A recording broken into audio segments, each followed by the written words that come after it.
Nama aku Rani. Aku tumbuh dan besar di sebuah rumah tua di pinggiran kota industri. Rumah itu bukan rumah angker, setidaknya tidak sejak awal. Kami pindah ke sana karena terdesak keadaan. Ayah kehilangan pekerjaannya, ibu sakit-sakitan, dan kontrakan lama harus dikosongkan. Rumah itu dijual sangat murah oleh seorang calo. Katanya pemilik lamanya pindah ke luar negeri. Bangunannya besar, 2 lantai, tapi terasa salah. Bukan kotor, bukan rusak, tapi sunyinya tidak wajar. Lantai atas tidak pernah kami pakai. Bukan karena rusak, tapi karena setiap naik ke sana, kepala terasa berat dan dada sesak. Akhirnya hanya jadi tempat menaruh barang-barang lama yang tidak pernah kami buka lagi. Hari-hari awal berjalan normal. Sampai suatu sore, aku menyadari satu hal aneh. Rumah ini tidak pernah benar-benar sepi.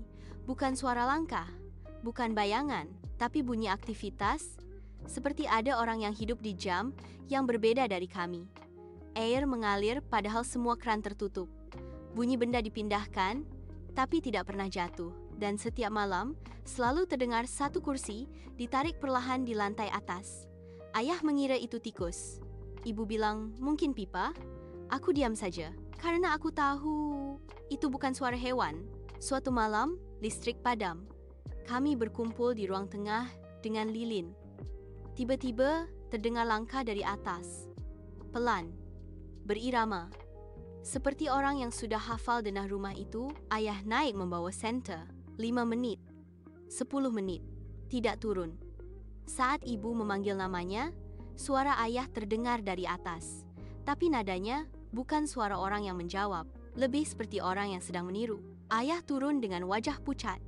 Dia tidak bicara apa-apa. Sejak malam itu, ayah berubah. Dia jadi sering menatap tangga, tidur menghadap pintu, dan mulai berkata hal-hal aneh. Seperti, rumah ini bukan milik kita sepenuhnya. Beberapa minggu kemudian, tetangga lama mendatangi ibu, namanya Bu Ratni. Dia bertanya dengan wajah serius, masih sering kedengeran kursi ya? Ibu terdiam. Bu Ratni akhirnya bercerita.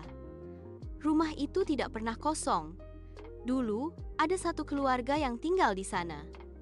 Bukan mati, bukan pindah. Mereka hilang, tanpa laporan, tanpa barang tertinggal, dan yang paling aneh, lampu rumah itu tetap menyala setiap malam selama bertahun-tahun. Kami panik. Ayah marah. Ibu menangis. Akhirnya kami memanggil seseorang. Bukan dukun, bukan ustaz, tapi seorang pria tua yang dikenal sebagai penjaga tanah. Dia tidak membawa jimat, tidak membaca mantra. Dia hanya berkata satu hal, kalian tinggal di rumah yang belum selesai ditinggali. Malam itu, dia meminta kami semua tidur di ruang tengah. Lampu lantai atas dimatikan untuk pertama kalinya. Tepat tengah malam, terdengar suara perabotan diseret keras dari atas. Bukan pelan, bukan halus, marah. Tangga bergetar. Pintu lantai atas terbanting. Lalu, hening. Keesokan paginya, lantai atas terasa ringan. Tidak sesak, tidak dingin. Kami naik ke sana. Semua barang lama tersusun rapi, seperti sudah dibereskan seseorang. Di tengah ruangan, hanya ada satu kursi, menghadap jendela. Sejak hari itu, tidak ada suara, tidak ada gangguan. Kami akhirnya mengerti. Bukan kami yang diganggu, kami yang datang terlalu cepat ke tempat yang belum selesai ditinggalkan. Sekarang rumah itu normal, tenang, hidup. Tapi kadang, saat malam sunyi, aku masih mendengar kursi ditarik.